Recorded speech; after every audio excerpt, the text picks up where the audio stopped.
Bismillahirrahmanirrahim. Allahumma sholli ala sayyidina Muhammadin wa ala alihi wa sahbihi ajmain, amma ba'du.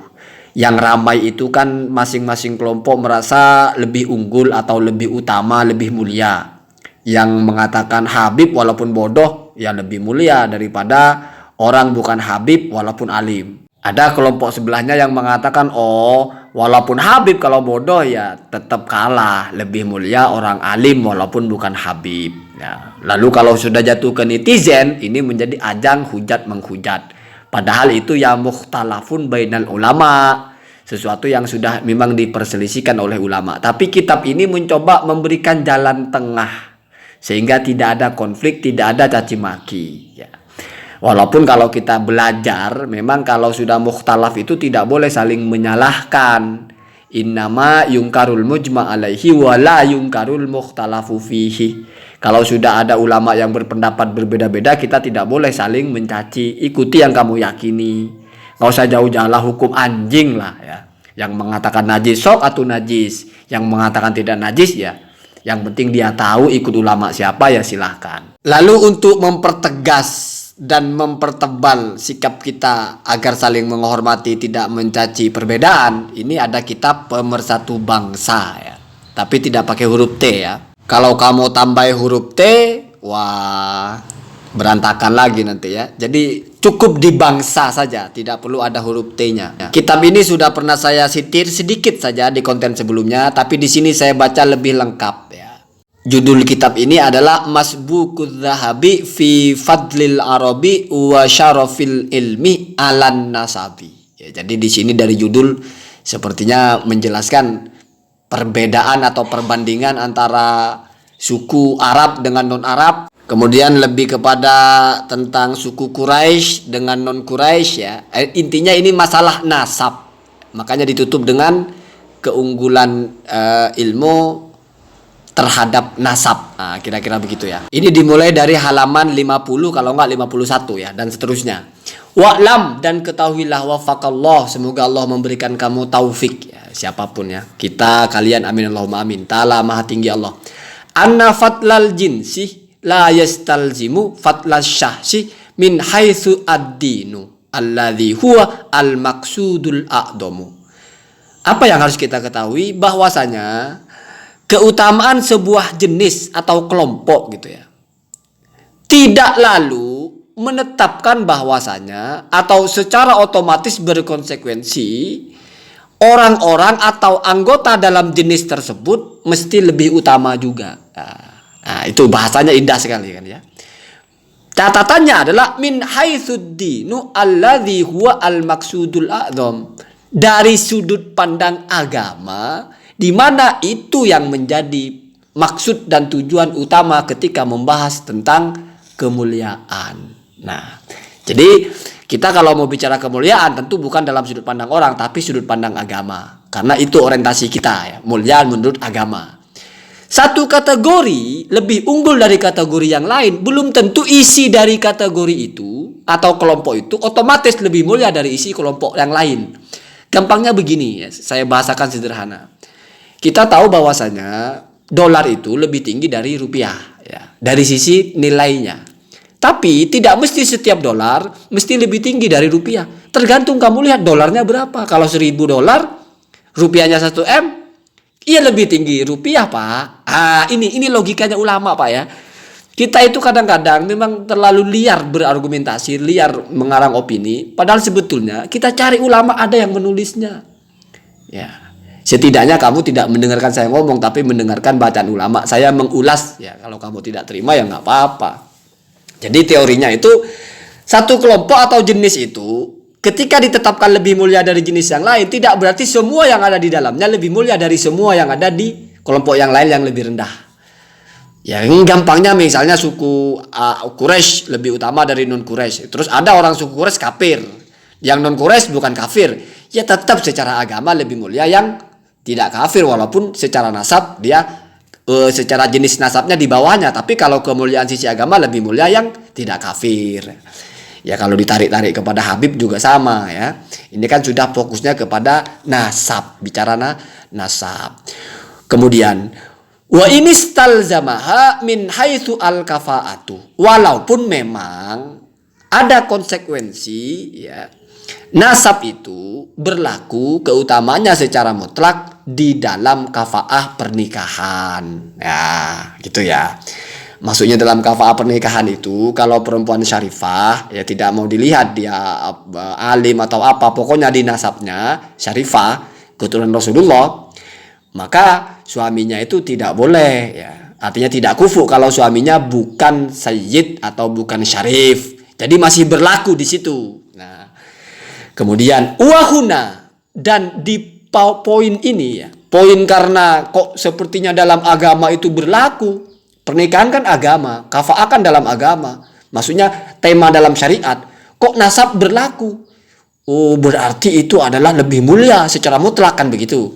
Wahuna, maka di poin ini, di poin adanya pemberlakuan status nasab dalam kafa'ah, mazallatu akdamin, tempat tergelincirnya banyak kaki. Zalla itu kan tergelincir, mazalla itu mazlalah ya, isim makan, tempat tergelincirnya banyak kaki. Dan disinilah banyak orang salah faham begitu kalau bahasa kitanya ya. Kalau bahasa ulama kan bagus ya bahasanya ya. Wahwa, apa itu yang salah faham atau kaki yang tergelincir? Anna katsiron, bahwasanya banyak orang yatawahamu. Yatawahamu itu kalau bahasa kita itu tidak tahu secara pasti ya. Artinya berprasangka saja, hanya prasangka. Wahmun itu hanya prasangka, menduga-duga. Ya. Apa yang diprasangkakan? Anna syarafan nasabi, bahwasanya kemuliaan karena nasab ya. Afdolu adalah lebih unggul, lebih utama min syarafil ilmi, daripada kemuliaan ilmu. Wa yaqulu, lalu mereka berkata, inna syarafa adzatiyah, sesungguhnya kemuliaan yang secara zat ya, yang tidak bisa hilang karena zatnya, afdolu lebih mulia min syarafi al-kasbi, dari kemuliaan yang sifatnya diperoleh. Artinya bukan bawaan dasar, tetapi hasil kamu effort ya, ada usaha. Wa ba'duhum, dan sebagian yang lain yuk kisu ya. Al-aksu itu kebalikan. Kalau akasa yuk kisu berarti membalik. Artinya berarti yang lain mengatakan lebih mulia ilmu daripada nasab, lebih mulia asyaraf al-kasbi daripada asyaraf adzati. Jadi ini menjelaskan latar belakang masalah dulu. Lalu bagaimana ulama ini mengurai persoalan ini? Maka perhatikan ini bagian selanjutnya. Wa adzunnu, dan saya menyangka ya, dengan kuat berarti ya, di bawahnya yakin tapi sudah bukan ragu, sudah menyangka. Anna kullan minal fariqaini, bahwa semua dari dua kelompok itu, baik yang mengatakan lebih unggul nasab ataupun yang mengatakan lebih unggul ilmu, la ya'rifu tahqiqa wajhil afdoliyati, tidak tahu ya secara presisi, tahqiq itu secara pas poin-poin atau sisi-sisi kemuliaannya ya, itu wajhul afdoliyah. Wassawabu, yang benar, at-tafsilu adalah diperinci, wa adamul itlaqi, dan meninggalkan atau tidak boleh memberlakukan kemutlakan atau pukul rata.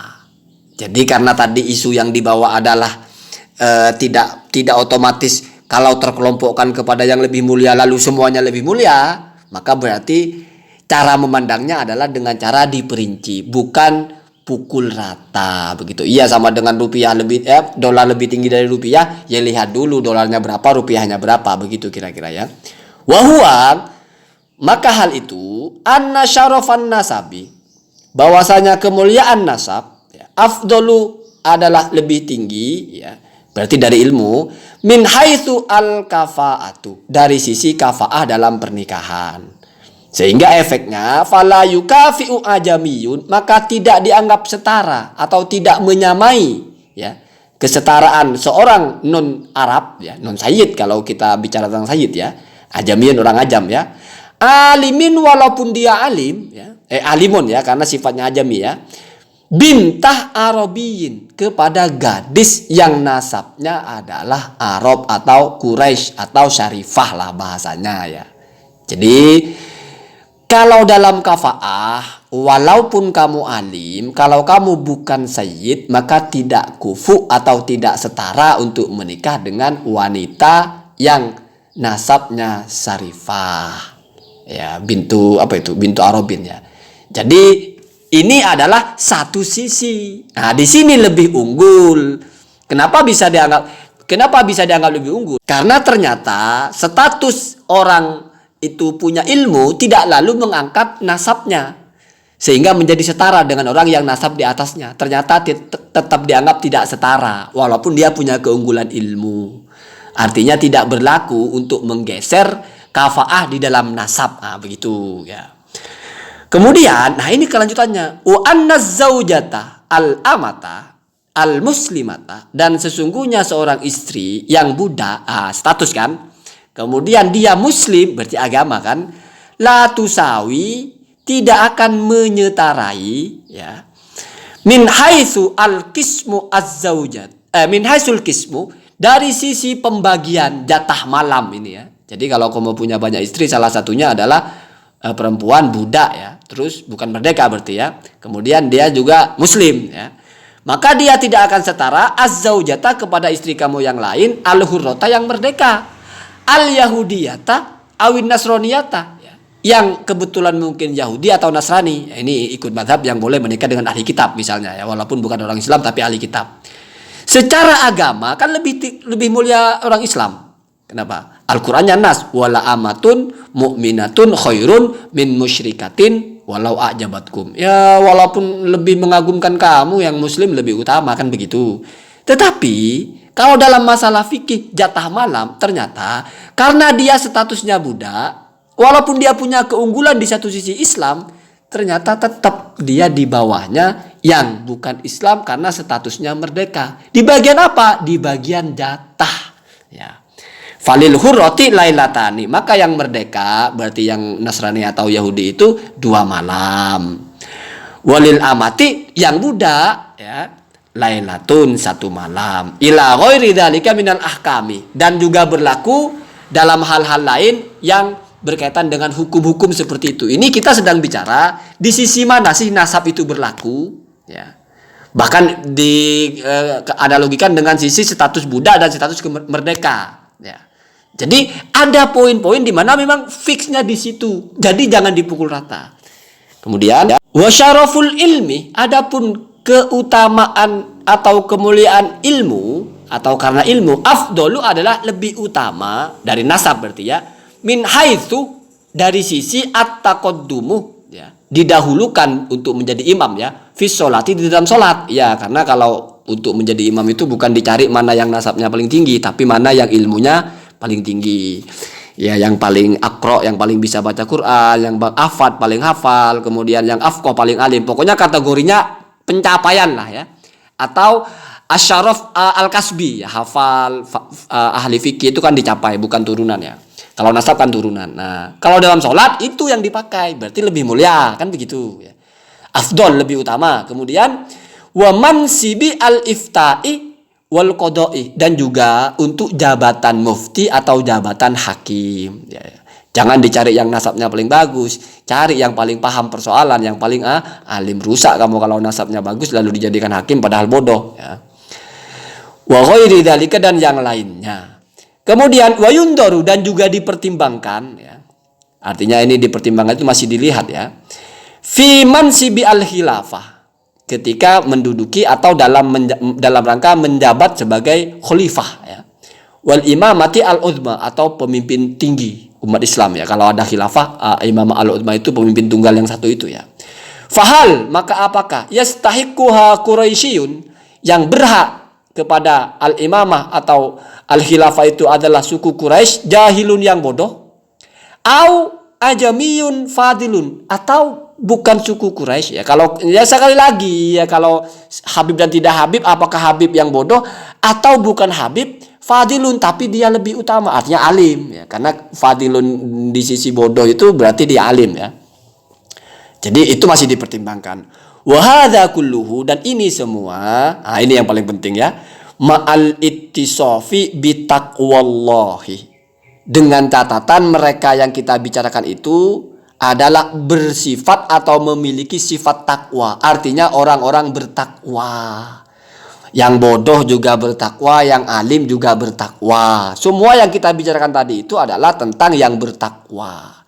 Termasuk juga dalam kafa'ah itu adalah jahlun itu bukan tidak bertakwa, beda dengan fasik ya. Kalau fasik itu maka itu sudah buruk ya.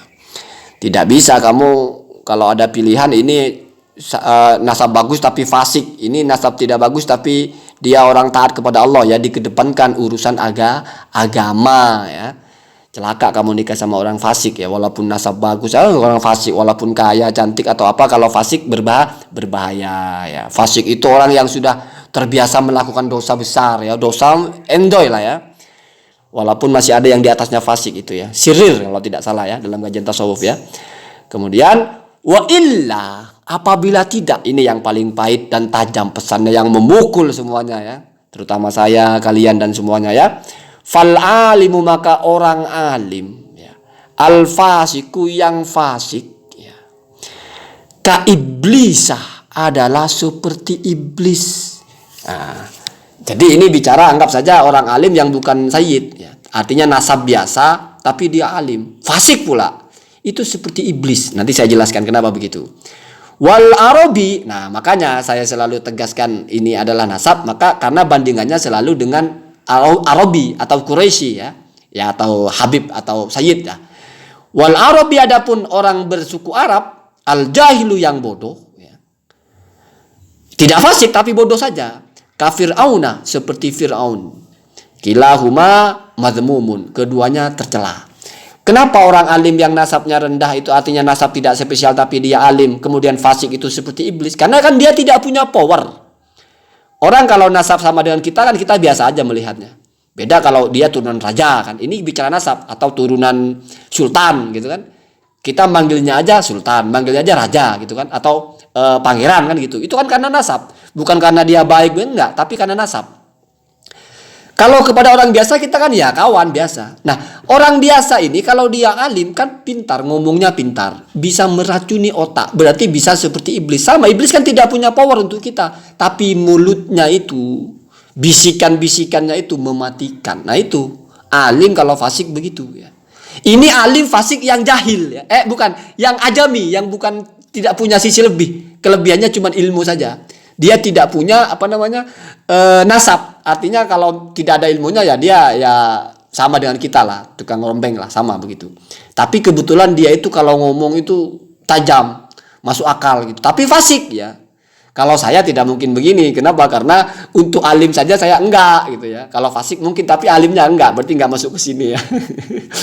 Kayak iblis, seperti iblis, tidak punya power tapi dia punya senjata yang ampuh untuk membuat kita tertipu. Nah, sementara Arabi atau orang yang punya nasab ya raja lah bahasanya. Kenapa saya selalu menganalogikan raja? Karena orang dipandang spesial dari nasabnya gitu ya. Karena ini kajiannya kan soal nasab. Arabi atau Quraisy atau Sayyid bodoh ya, itu kalau juga fasik, ini sama-sama fasik ya. Itu seperti Fir'aun. Apa itu Fir'aun? Dia punya power. Fir'aun kan saking bodohnya ngaku Tuhan, tetapi punya power. Artinya apa? Dia punya derajat, dia punya posisi di masyarakat, raja. Artinya mau tidak mau orang itu tunduk. Walaupun sebetulnya hati menolak, kurhan tunduknya itu. Tapi dia itu kalau ada yang menolak, disangsi. Jadi yang satu tidak punya power, tetapi punya senjata untuk menipu orang, itu namanya iblis. Yang satu mungkin secara narasi tidak pandai, tapi dia punya power, punya kekuatan, maka itu jatuhnya seperti Fir'aun. Nah, bagaimana kalau misalnya ada sudah alim, nasabnya bagus, sayyid, fasik, nah itu sama dengan iblis plus Fir'aun. Jadi kanan kiri oke. Power dia ada, orang sudah menghormati dia karena seorang dengan keturunan tinggi. Terus kemudian dia cara berbicara juga menyihir, semua orang terpaku ya, karena dia pakai hujah-hujah yang keren. Alim lah, baca kitab sana sini ya. Fasik pula, culas, curang ya. Maka dia itu sempurna. Ya. Kalau kita sebagai ini beratnya jadi sayyid ya. Kalau kita orang biasa tidak akan bisa menjadi Fir'aun dan iblis sekaligus. Kita mentok-mentok iblis saja ya. Itu pun harus alim dulu kamu untuk jadi iblis. Karena kalau bodoh kamu mau goda orang, nggak ada yang mau ikut kamu. Kalau kamu sudah dengar ini semua, saya berharap kita hilangkan kebencian. Kamu mau lebih menghormati siapa, silahkan ya. Tidak akan juga kamu dosa. Toh ada ulama yang mengatakan juga, ada panutannya begitu. Jangan memaksakan semua orang harus seperti yang kamu pikirkan. Oh, Habib kalau bodoh tidak boleh dimuliakan. Tidak begitu juga. Oh, ulama harus dimuliakan. Iya, harus begitu memang namanya ulama ya. Lagi pula kan kamu juga tidak tahu yang mana sih yang ulama. Ya sudahlah, hormati semua orang, tetapi jangan berlebihan.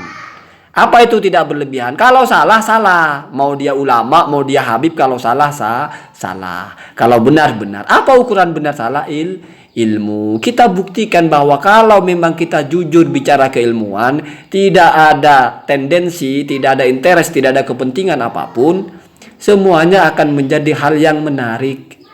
Kenapa? Karena namanya ilmu itu kokoh. Masing-masing punya hujah, punya argumentasi. Allahumma hdina ahda sabil. Tidak pernah rugi kamu tidak membenci, dan tidak pernah beruntung kamu membenci.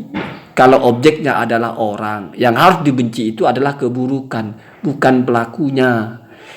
Nanti kapan-kapan kita bahas itu.